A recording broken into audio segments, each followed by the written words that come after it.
Good morning. How are you doing on this fine and wonderful Saturday morning? Well, we're in the Alps. Whereabouts are you guys? Drop a comment in below. Just let us know where you are. And yeah, it's just going to be another gorgeous day. The weather forecast is looking fantastic. It means that we will be getting our tops off. We're leaving the t-shirts on. It's not that warm, and we'll be enjoying some of the winter sun.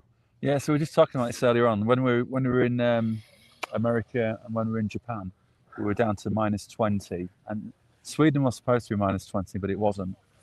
And here we're bobbing around 0 to -5, and when the sun comes out, that -5 feels like +4. And then when you're working in the full-on sunshine, the bag feels hot to the touch. You feel hot. And Martin was actually wearing his t-shirt yesterday. He worked in his t-shirt for 2 or 3 hours. Yeah, I was getting a good sweat on. I mean, we looked at all the stats afterwards, so what was happening on the watch, on the ring, etc. And we put in a good solid 4.5 hours worth of digging. I mean, that was not the looking over, it wasn't the measuring, etc. It's the actual digging piece to get this sculpture where it is. And don't get me wrong, like we said last night in the live from the hotel, the Piece Basher's done so much for us. It has been phenomenal. They were absolutely fantastic. The way that we were able to control the machine in the morning really has saved us so much time because we were able to take it just that little bit closer.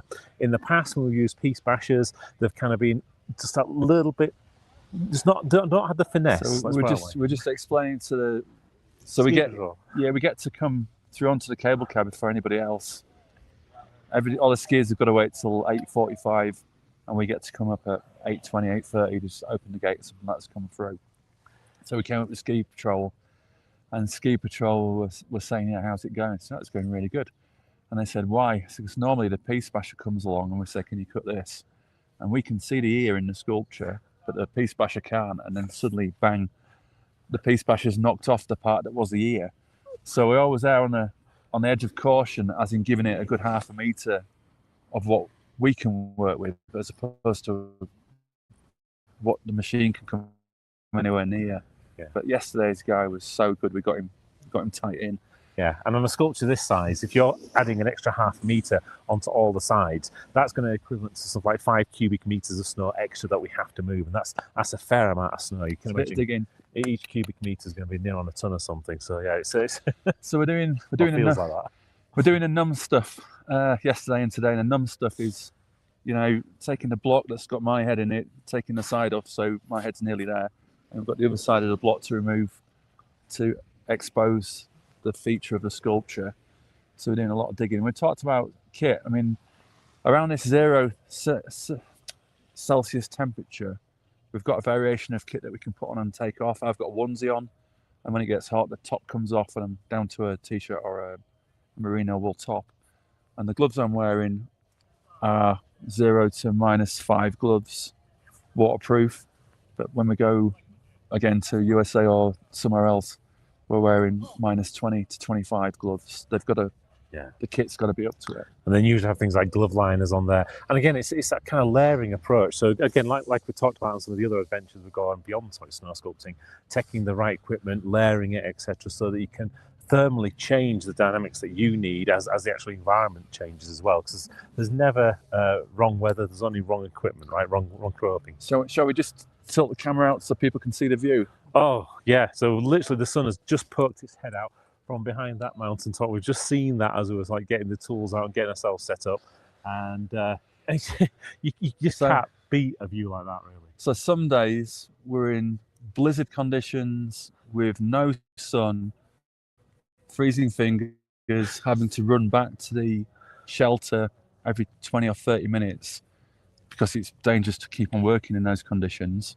And people say, you guys must be absolutely off your trolleys doing that. Well, people pay to go skiing in that. Yeah. So while the sun is shining, and we're going to lap this up, and we are literally on top of the mountain in our heads right now as well. So exactly. It's a nice place to be. So this is where we are with the sculpture. I'm going to get on. Yeah, so hopefully you guys can see the lines are starting to come in. That line there is where the wording is going to be. So you can see this side is going to say Set Anton. Here in the middle is where we're going to have the nice big snowflake logo, and then out towards this side is where we're going to have the Arlberg. have to do anything in reverse. Must remember that all the time. But that kind of line there, that is our key line, that principal line that goes straight across, because that's effectively the top of the Arlberg, the bottom of the St. Anton, and it's the first view. That is the main view. And if I just tilt that up a little bit, you can start to see the mountains that are in the background that people are going to be able to see behind the St. Anton sign. So again, all right, that's exactly what we're looking for. All right, dude. So in the meantime, oh, hang on. Yeah, so well, you've got on the shot. So this temperature here is -5. But if I come here, because it's cold this morning, I can work on the other side of the sculpture.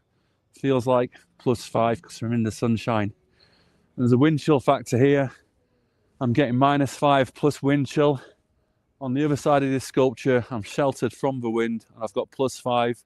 So I'm going to get pretty hot pretty quick. So I can work this. If I want to get hot, but not too hot, I can do some work over there and come down over here and cool down. And it's the same during the day, you know, so I can regulate my heat by going somewhere warmer or somewhere colder. But occasionally we just don't have that option and we've got to work in pretty damn cold conditions. And that also goes for effort as well. So when we're doing this side where it's colder, it is like snow's harder. Concrete. It really takes more is effort. solid, whereas actually the other side, as it starts to warm up, just becomes a lot more like butter. So as we start to tire, what we'll do is probably alternate into the warmer side and then come back and kind of refresh that a little bit more. But I'll tell you what, mate, do you love it? I love it. I love it. And speaking of loving it, we need to get on with it. So we'll catch up with you guys later on this afternoon. Hopefully the tech will stay working this time. We're going to have some fun. Bye-bye for now.